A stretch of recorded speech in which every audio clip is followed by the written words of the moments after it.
Você já pensou em ter tudo: juventude, riqueza, posição social, reputação moral, e ainda assim sentir um vazio no coração que nada pode preencher? Foi exatamente isso que aconteceu com um homem que veio a Jesus certa vez. Ele se ajoelhou diante do Mestre, perguntou como herdar a vida eterna, e recebeu uma resposta inesperada. Jesus olhou para ele e disse: Vai, vende tudo o que tens e dá aos pobres. Depois, vem e segue-me. O jovem saiu triste, porque tinha muitas posses. Mas por que Jesus pediu algo tão radical? Será que a riqueza material é mesmo uma prisão espiritual? E mais, será que essa história é apenas sobre dinheiro? Este vídeo vai te ajudar a entender a história do jovem rico, registrada em Mateus 19, Marcos 10 e Lucas 18. Vamos entender quem era esse homem, qual era sua postura espiritual, por que Jesus lhe fez aquela exigência específica e o que essa passagem revela sobre discipulado, verdadeira obediência e o perigo das riquezas. Hoje vamos explorar não apenas os fatos históricos, mas também as verdades espirituais que essa narrativa contém. Afinal, esta é uma das poucas vezes em que Jesus interage diretamente com alguém que parece cumprir todos os mandamentos e ainda assim sente falta de algo essencial. Nosso versículo-chave é Mateus 19, 23. E Jesus disse aos seus discípulos: Em verdade vos digo que dificilmente entrará um rico no reino dos céus. Esta afirmação nos convida a refletir sobre o que realmente ocupa o lugar central em nossas vidas e por que Jesus escolheu abordar justamente a questão da riqueza. Estamos em pleno ministério terreno de Jesus. Ele já havia realizado milagres, ensinado multidões e confrontado religiosos hipócritas. Um dia, enquanto caminhava com seus discípulos, um homem corre até ele, ajoelha-se e pergunta com urgência: Mestre bom, que hei de fazer para herdar a vida eterna? Essa pergunta soa familiar. É a mesma que pessoas buscam até hoje. Como alcançar a vida verdadeira? Como encontrar sentido além do visível? Como garantir um futuro além desta vida? Jesus responde com simplicidade e profundidade. Primeiro, ele questiona o título dado a si mesmo. Por que me chamas bom? Ninguém é bom, senão um, que é Deus. Com isso, Jesus está levando o jovem a refletir sobre quem realmente é ele.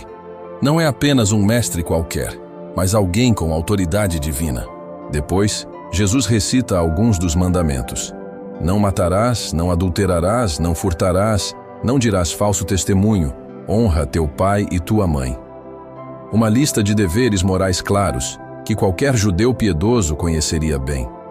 E o jovem responde com confiança: Tudo isso tenho observado desde a minha mocidade.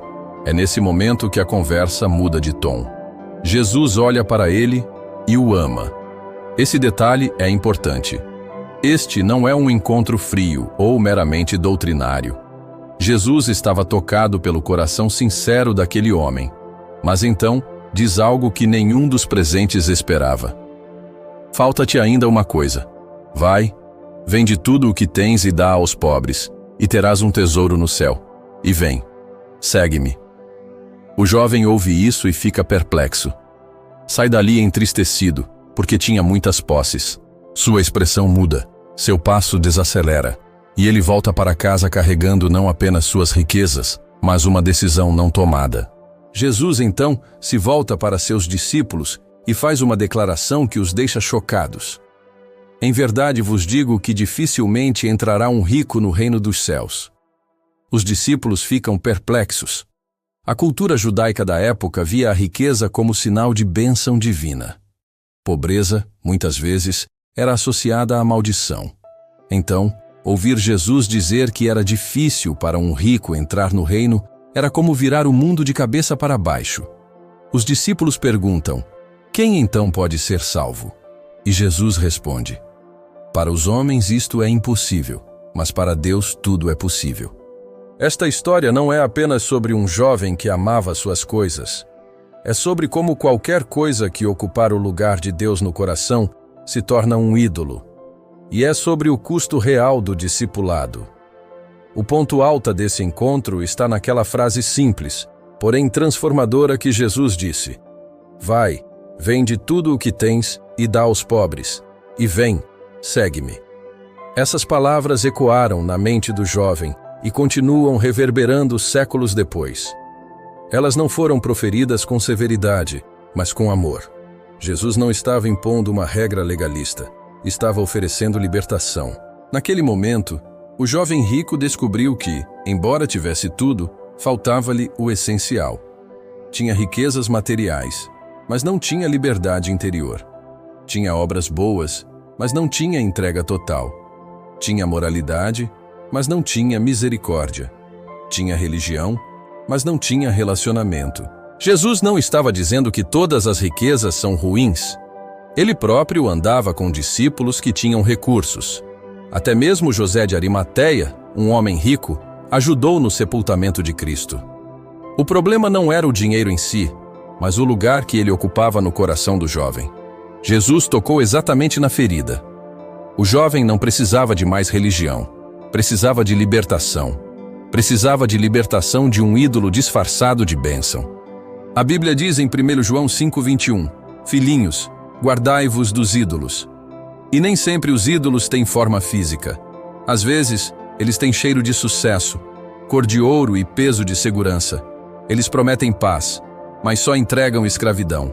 O jovem rico saiu triste não porque Jesus foi cruel, mas porque descobriu que não podia servir a dois senhores. E naquele momento, decidiu manter suas riquezas em vez de seguir o Salvador. Hoje entendemos que esta história não é apenas uma advertência contra o dinheiro. É uma revelação profunda sobre o coração humano e o verdadeiro significado do discipulado. Jesus mostrou que o maior obstáculo para a salvação nem sempre é o pecado manifesto, mas o autoconhecimento espiritual enganoso. O jovem rico achava que estava bem espiritualmente. Cumprira os mandamentos desde jovem. Era zeloso com a lei, dedicado à religião, talvez até influente entre os fariseus. Mas quando Jesus lhe pediu para largar tudo, ele hesitou. Isso revela que, por trás de uma vida aparentemente reta, existia uma dependência que não era de Deus, mas de bens materiais. Isso nos lembra da parábola do semeador, onde Jesus falou sobre os espinhos que sufocam a palavra. E o que caiu entre espinhos são os que ouvem, mas indo adiante, são sufocados pelos cuidados, e riquezas, e deleites da vida, e não dão fruto. Lucas 8,14. Quantas vezes hoje, cristãos sinceros estão sendo sufocados pelas preocupações materiais? Quantos têm tempo para investir em carreira, estudos e lazer, mas não têm espaço para oração, jejum e comunhão? Quantos seguem a Jesus com paixão, mas mantêm um pé seguro nas coisas deste mundo? Jesus não condenou o jovem por ser rico, condenou-o por não estar disposto a deixar ir o que estava em seu caminho. E isso é uma lição poderosa para nós. O discipulado verdadeiro exige entrega absoluta. Além disso, aprendemos que não há salvação pela lei. O jovem perguntou: o que preciso fazer para herdar a vida eterna? Jesus mencionou mandamentos, mas logo em seguida, revelou que a obediência às regras não é suficiente. O coração precisa ser transformado. A fé não é uma lista de tarefas, é um relacionamento. E esse relacionamento começa com rendição. Você já imaginou estar na pele daquele jovem? Chegar a Jesus com toda a sinceridade, prontidão e ouvir algo que mexe com seu coração?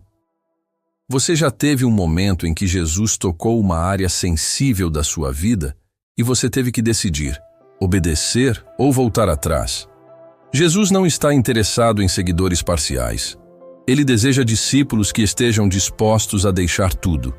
Não necessariamente literalmente, mas prioritariamente. Pois aquele que busca primeiro o reino de Deus tem todas as outras coisas acrescentadas. E se, ao invés de vermos a riqueza como inimiga, a víssemos como responsabilidade? E se usássemos nossos recursos não como fonte de segurança própria, mas como ferramentas para o reino? Talvez o problema não seja ter, mas o que fazemos com o que temos. Hoje podemos aplicar essas verdades de maneiras profundas. Primeiro, devemos examinar o que realmente ocupa o lugar de Deus em nossas vidas. Riqueza, aqui, é apenas um símbolo. Pode ser carreira, relacionamentos, fama, controle, independência. Qualquer coisa que nos prenda e nos impeça de seguir Jesus com liberdade. Segundo, precisamos compreender o verdadeiro significado do discipulado. Seguir Jesus não é apenas crer nele, mas viver como ele viveu. Não é apenas aceitar a salvação, mas abraçar o propósito. Discipulado envolve sacrifício, renúncia e missão. Envolve abrir mão do direito de controlar nossa própria vida. Terceiro, devemos buscar liberdade financeira e espiritual. Paulo escreveu em 1 Timóteo 6,10: porque o amor ao dinheiro é a raiz de toda a espécie de males. E nessa cobiça, alguns se desviaram da fé e se traspassaram a si mesmos com muitas dores. O problema não é o dinheiro em si, mas a atitude do coração diante dele. Devemos usar o dinheiro e não permitir que ele nos use. Quarto, devemos lembrar que nossa identidade está em Cristo, não em nossos bens.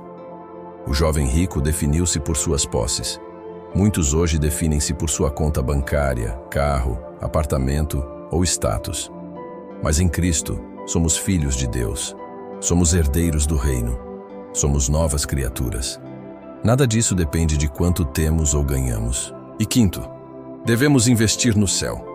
Jesus disse: pois onde estiver o vosso tesouro, aí estará também o vosso coração. Mateus 6:21. O jovem rico tinha muito na terra, mas pouco no céu. Podemos mudar isso.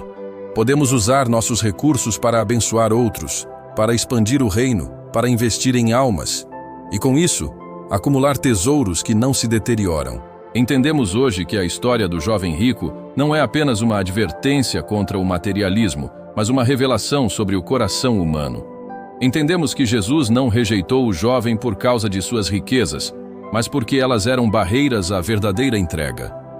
Viu que seguir Cristo exige totalidade, não apenas obediência parcial.